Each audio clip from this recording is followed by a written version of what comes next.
Assalamualaikum warahmatullahi wabarakatuh. Kembali lagi bareng gua Firman Dan gua Eka di channel Malas Samet. Malas mulu. Di video kita kali ini kita akan sedikit sharing nggak ya? Ya, Sharing dan membandingkan antara gear-gear atau peralatan-peralatan pendakian konvensional dengan pendakian ultralight. yes. Jadi kita sedikit akan sharing ke teman-teman nih, terutama bagi teman-teman yang mulai kepo Mulai kepo dengan ultralight ultralight ya. ya. Mulai kepo dengan ultralight dan atau yang masih ragu. Ya, itu. Masih ragu. Berarti kalian tepat nonton video ini. Kenapa? Karena kita akan sharing pengalaman kita. Soalnya kita kan sebelumnya juga ikut konvensional ya. Tentunya dong. Dan kita juga masih newbie ya. Iya, Di dalam sama. baru 1 tahunan lah di apa? Dunia Mendaki ultralight. dengan ultralight. Jadi kita akan sharing tentang susah dan senangnya mendaki dengan konsep ultralight hiking. Oke. Dan kita juga akan sedikit membandingkan peralatan-peralatan antara peralatan konvensional dengan peralatan ultralight. Oh iya Kak, bagi teman-teman nih yang baru nonton channel kita, yang baru Ya. lihat channel kita, jadi channel kita itu seputar kegiatan luar ruangan khususnya untuk pendakian gunung. Jadi di channel kita ini tidak hanya sharing-sharing seperti ini, ada rekomendasi, ada review gear, dan juga ada vlog-vlog pendakian yang tentunya beda ya. Ya, Ya, jadi beda. vlog pendakian kita itu lebih kepada point of view, lebih kepada backgroundnya gitu. Jadi tetap ada informasi, tetap ada dialog, tapi khususnya lebih ke jalurnya seperti apa, viewnya seperti apa, Ya. kayak gitu. Yang kita liatin fokusnya sih sebenarnya ke sana ya. Kesana sih. Tapi nggak menutup kemungkinan kayak informasi akan kita kasih tahu juga. Iya. Tapi nggak banyak lah. Nggak banyak, pastinya ada informasi sih di setiap video kita. Yang belum nonton silakan tonton aja, di kepoin channel kita. Terutama nih untuk konsep ultralight hiking. Ultralight hiking itu jadi intinya Pak adalah menekan base weight. Ada batasan base weight atau berat dari peralatan. Nah, jadi ada peralatan yang sifatnya tetap dan ada perlengkapan. Kalau perlengkapan itu sifatnya habis pakai, Kak.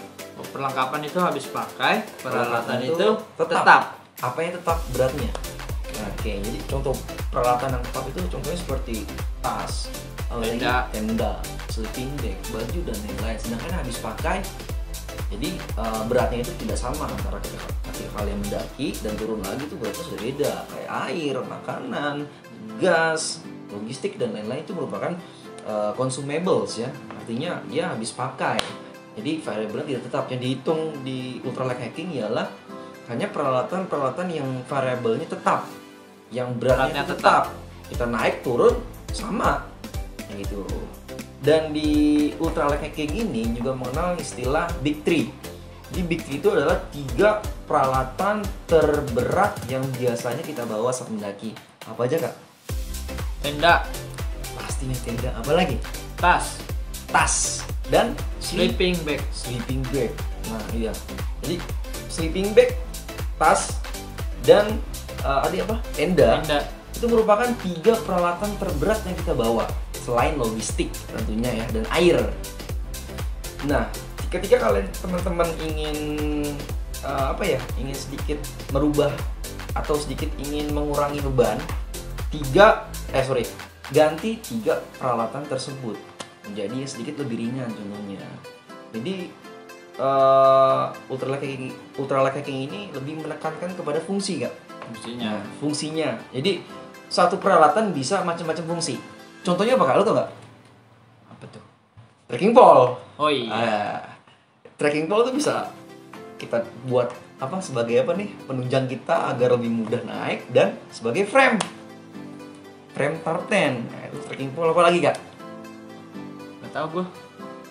Matras. Oh iya. Matras aluminium. Pastinya matras aluminium itu selain untuk tidur dan juga bisa menjadi bag system tas. Coba keluarin kasih Kak. Nah, jadi kita punya sampel gear atau barang. Nah, Ini contoh perbedaannya.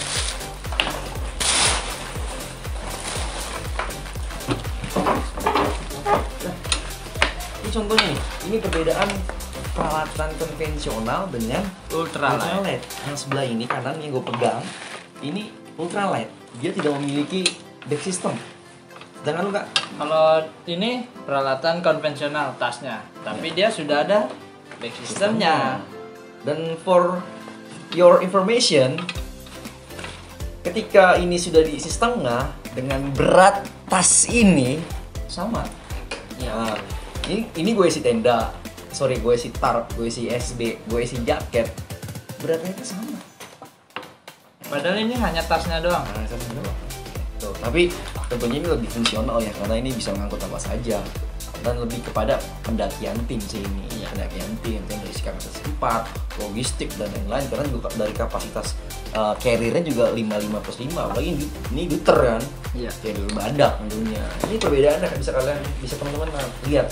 Ini tas tidak ada frame-nya, jadi frame aluminium ini bisa dijadikan sebagai deck system untuk menunjang tas ini agar dapat berdiri ya. Dan tentunya juga ada tas ultralight yang ada back systemnya Kak. Oh, udah ada. Tapi juga itu menambah beban sih. Rata-rata kalau gue pribadi sih lebih seneng yang Nggak ada back system. nggak ada back systemnya gitu. Kan lebih enak pakai ini. Itu yang pertama tadi tas. Udah jauh banget nih beda beratnya. Ini sekitar 2,3 kilo nih kalau nggak salah diputer. Ya nggak Kak? Ya, kurang lebih segitu Kurang lah. lebih segitu sih. Sedangkan ini hanya nggak nyampe 500 gram. Nggak nyampe 500. Nggak nyampe 500 gram. Penting kan? Jadi itu ini yang pertama. Yang kedua Kak, Kedua ada tenda. tenda. Koren. Nah, ini tenda untuk kapasitas 4 orang. 4 orang. Ya ini untuk 2 orang. Emang nggak apple to apple sih, tapi ini hanya gambaran sedikit aja. Nggak apple to apple kenapa? Karena ini kapasitas 4 dan ini kapasitas 2.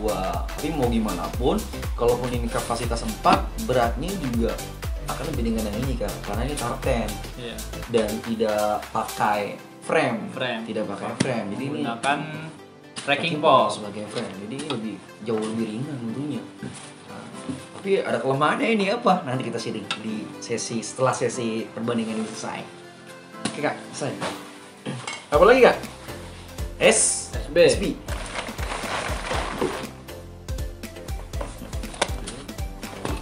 Mana SB lu Kak? Naik. Nah. Ini ada ini sebenarnya kalau SB ini apa nih Kak? SB ini Kak? Big Big Adventure. Adventure. Ini termasuk ultralight sih, termasuk lightweight ya, karena ini beratnya 650 gram. Ya, Sudah ringan, Sudah sudah lebih ringan. Tapi lebih ultralight kemarin sama bulu angsa. Nah, ketika beratnya sama, kita ini ya, andai kata ya, ketika ini beratnya sama, namun lebih hangat ini lebih ultralight. Ini dibandingkan dengan yang ini. Tapi secara kenyataan kalau berat mungkin kurang lebih sama ya. Cuman beda. dari Kalau ini 500 gram. Oh, 500 500 gram. Beda 150 lah. Iya, ini 650 gram. 150. Tapi lebih hangat. Yang ini, karena ini sudah bulu angsa. Nah, sudah bulu angsa dan ini masih dakron ya. Dakron. Masih dakron. Tapi ini cukup rekomendasi sih Buat ultralight untuk juga. ultralight. Bagi teman-teman yang baru mau hijrah, ini juga bisa jadi pilihan. Kalau budget kalian juga belum cukup untuk membeli bulu angsa. Karena ini harganya juga cukup jauh, kayak nggak jauh-jauh banget sih sebenarnya sih. Enggak sih? Ini 310 ya. 310 ya sekarang yang bawaan Pro. Yang Pro, yang ini cuma 450. Kalian hanya menambah sedikit lagi dapat bulu angsa. Ini lebih baik kalian menabung sebulan lagi atau beberapa minggu dapat bulu angsa ya Bulu enggak? Pokoknya kalau untuk ultralight diusahakan SB bulu angsa lah ya. Kalau kalian tartan. Nah, Nah, kalau pakai ya kalian tartan nanti kita jelasin nih. Bandingan 3 barang itu juga sudah kelihatan banget tuh perbedaannya dari beratnya itu jauh kan. ya. Fungsinya sama, beratnya Beratnya beda. Beratnya beda. Seringan-ringannya tenda kapasitas 2 orang itu yang biasa buat temuin ya, itu Iya. paling 1,7 kilo lah yang harganya murah. Ya, kalau di ultralight Di ultralight itu tartan itu kalau yang berpola ya. Iya. Berpola. Kalau ini single nih, single. Dia 760 gram kalau nggak salah. 760 gram kapasitas 2 nih buat 2 orang. Ada lebih ringan lagi kan? Ada. Flysheet. Ya. Lu pakai flysheet dibentuk tarp 10 ya. Dibentuk tarp ya. Ya, gua sih belum berani begitu. Jadi itu tadi perbedaan dari Big 3. Apalagi Kak? Nah, kompor.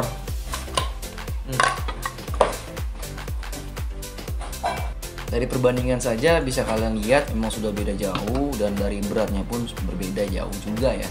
Namun kelemahan dari kompor ini adalah yang pertama tidak nahan angin Kak, nggak nahan angin, dan yang kedua juga nesting kita gampang jatuh sih. Ya, kalau tanahnya nggak rata ya. Rata ya. Dan tentunya makanya kalau buat itu dibantu dengan ada yang windshield. Ini udah kill banget nih. Ini windshield untuk nahan anginnya. Dan dari nesting Kak.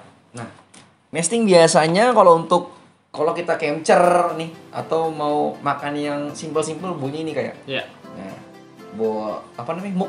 Muk sekitar 500 ml ini nih. Dan ini nesting yang biasa nih, DS berapa nih ya? 200 apa ya? Lupa gue DS berapa ini. Ini nesting. Jadi beda. Dari beratnya juga beda. Ini 100 nggak nyampe 100 gram sih ini. Kalau ini lebih dari berapa ya? 200 graman lah ini. Jadi ya berbeda gitu. Fungsinya sama, tapi beratnya beda. Apalagi Kak kira-kira? Lanjut. Matras yang biasa kita pakai itu ya matras aluminium. Nah, jadi kalau konvensional tuh biasanya pakainya ini kayak Yang hitam, yang karet itu ya, yang gulung yang gede banget. Ada juga konvensional juga bisa sih pakai ini juga. Pakai ini juga. Lebihannya sih ini lebih ringan dan tentunya karena ini aluminium lebih hangat lah ya. Lebih hangat ya. Tapi lebih licin aja sih dan nggak lebih empuk dari yang karet. Iya. Kalau yang lempok itu pakai yang model lipat seperti ini nih. Kalau ini seatpad nih. Kalau ini seatpad, ada juga matras yang model lipat yang gede. Itu lebih empuk ya. Lebih empuk. Oke. Enteng, empuk, nyaman. Tapi harganya juga lumayan gitu. Dan juga opsi juga kalau memang kalian punya budget yang lebih bisa pakai yang matras tiup. Wah, ya. Ada contohnya matras tiup? Ada. Lu bawa nggak? Bawa dong. Coba keluarin.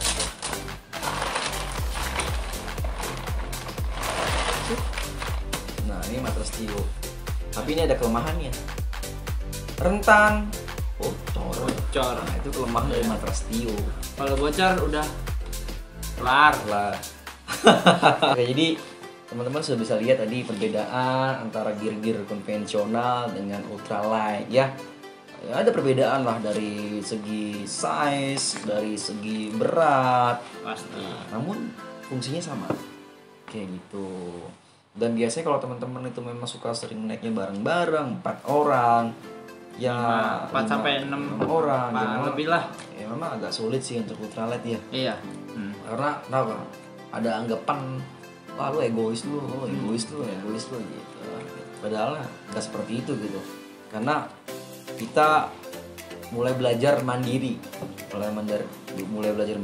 ya, self support lah, artinya barang yang kita bawa itu barang pribadi kita, jangan mengandelin orang lain karena ketika di gunung kondisi apapun bisa terjadi ya kayak karena banyak kejadian juga teman ninggalin teman, banyak yang mati juga dan lain-lain. Soalnya itu teman lu udah deket banget sih sama lu gitu. Ya pokoknya usahanya ya barang apa yang lu butuhin ya lu bawa sendiri. Yang perlu wajib dibawa di tas lu gitu ya pasti sleeping bag sama logistik sih, jaket itu wajib ada. Air juga ya, logistik, sleeping bag, jaket itu wajib ada di tas lu. Jangan nitip ke orang lain atau teman-teman pendakian lu. Nitip ke orang lain karena itu hal-hal yang sangat urgensi ya. Logistik lu lapar, temen lu duluan telat lu. Makan daun. Ya kalau tenda ya ini kan sifatnya tim ya. Sifatnya tim dan harganya juga cukup mahal. Ya udah wajib banget, tapi kalau bisa sih ya bawa tenda sendiri gitu ya. Pokoknya sih kalau naik pendakian tim usahain sih sebenarnya jangan dulu duluan sih. Ya duluan iya sih, tetap ada backup. Ya, tergantung manajemen perjalanan. Pokoknya manajemen perjalanan pendakian itu harus penting banget. Penting banget. Menurut gue sih semakin banyak lo naik semakin bahaya. Kenapa emang? Hah? Riwah aja gitu. Kalau banyak orang, banyak kepala, banyak pendapat. Tapi ribet sih kalau nggak solid. Tapi memang masing-masing orang pasti beda-beda. Beda sih. Iya. Kalau gue lebih suka yang sedikit lah. Ya maksimal 4-6 orang. Jadi lebih enak ngatur di perjalanannya aja. Nggak terlalu banyak pendapat, opini ya. Sesi kedua nih. Tadi udah perbandingan, sekarang kita sharing. Jadi video ini lumayan panjang nih. Jadi teman-teman yang kepo, yang ragu untuk hijrah ultralight hiking, saran dari kita sebagai newbie ya kayak. Iya. Nggak ada salahnya dicoba kok. Nggak ada salahnya dicoba. Mulai dari apa ya? Nyicil dulu aja. Tas terakhir lah bisa. Tas terakhir. Iya. Coba kayak yang SB, coba. Tenda. Jangan sekali-sekali beli tarp kalau lu belum ngerti SB. Iya. Ya. Jangan sekali-sekali lu beli tarp kalau belum ganti SB. Kenapa? Kedinginan lo. Kalau masih pakai SB The North Face lokal, lu beli tarp tent dinginan lo. Ya walaupun fisik orang beda-beda ya kayak. Iya. Dan susahnya itu kalau kita ultralight itu apa menurut lo sih susahnya sih? Susahnya kalau ultralight itu ya kita kayak masak aja sih. Dari logistik kita yang biasanya pengen masak mewah gitu kan. Jadi kita lebih yang kita bawa tuh yang bener-bener kita butuhkan aja gitu. Jadi prinsip jaga-jaga tuh dibuang. Iya, prinsip jaga-jaga dibuang. Pokoknya kita udah manajemen logistik juga. Oh ini kita akan makan ini aja nih. Oke, kita bawa itu aja kayak gitu sih. Bener. Cuman kan kalau misalkan konvensional kita kayak makan juga pakai bawa ini udahannya ada yang nggak bawa yang udah. Dulu juga kita kan pernah konvensional, dulu kita seperti itu. Jadi kita bawa ini tapi alhasil ada yang beberapa makanan yang kita nggak kemakan ya. Iya, nggak kemakan. Sekarang aja kalau ada barang nggak kepake atau makanan yang nggak kita makan juga kayak sia-sia ya. Iya. Ngerasa sia-sia aja gitu. Kayak gini deh, intinya di manajemen perjalanan. Kalau manajemen perjalanan kalian sudah tahu, tentunya prinsip jaga-jaga itu akan hilang sendirinya. Jadi udah tahu nih, kalian makan di mana, mau makan apa aja, makan berapa kali, istirahat di mana dan lain-lain. Tentunya prinsip jaga-jaga itu akan hilang. Tadi itu yang pertama ya. Yang kedua susahnya apa tuh? Ya otomatis kita harus ganti semua gear gitu. Mulai dari tas, mulai dari tenda dan lain-lain. Kita harus beli trekking pole yang nggak punya trekking pole, itu minusnya kedua. Dan yang ketiga, kayak baju juga nggak sih termasuk? Baju juga ntar. Yang ketiga nih, penting lagi nih kak, kenyamanan pada saat di campsite. Iya. Pada saat kita menggunakan tarp dan tenda tentunya beda banget ya kayak. Pasti beda banget sih, mulai dari kenyamanan. Namun nyaman itu kan relatif ya. Semakin sering kita melakukan hal tersebut, kita semakin terbiasa dan itu akan nyaman aja. Awalnya sih gue ngerasa nggak nyaman juga gitu, ngejalanin ultralight hiking, tidur di tarp tent, angin masuk, kondensasi. Gua pertama kali ngerasain gue kondensasi. Itu stres banget sih, bukan stres sih, tapi kayak kesel aja gitu kan ya, nggak enak aja. Tapi kalau udah terbiasa ya, udah berapa kali lah kita naik gunung dengan hiking itu, atau hiking, jadi sudah semakin terbiasa kayak, semakin terbiasa. Tadi masalah kenyamanan. Dan yang ketiga tadi apa? Yang keempat ya? Keempat, pakaian juga harus dipilih. Iya, jadi nggak kayak asal bawa, gue mau bawa 3, tentunya kepake cuma 1 atau 2. Dan tentunya pakai hiking kak, karena tas ultralight biasanya nggak ada back system. Kalau nggak ada back system tentunya kalau baju yang kita pakai itu basahnya minta ampun. Gitu. Gue pernah pakai baju biasa, pakai tas yang nggak ada back systemnya, itu basah bro, basah nggak kering. Dan alhasil gue nggak mau pakai kaos combat, nggak mau gue. dan mulai pakai apa Kak? Quick dry. Quick dry lah ya. Quick dry itu intinya cepat kering. Cepat kering. Dia cepat kering, nguapin keringat yang ada pada baju. Dia cepat kering. Jadi ketika bajunya basah, ya lebih cepat kering lah dibandingkan dengan combat, ya baju combat katun kain kayak gitu. Itu harus diganti juga dari pakaian juga. Ya kalau bisa semua setelannya kayak quick dry, Iya. kering. Celana juga mesti quick dry. Jangan pakai jeans. Kayaknya berat.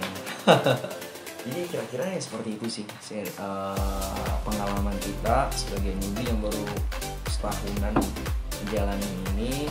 Hasil perbedaannya yang gue rasain itu beda banget, terutama pada saat kita di jalan di track itu jauh banget. Dan yang paling penting nggak pada saat di rumah.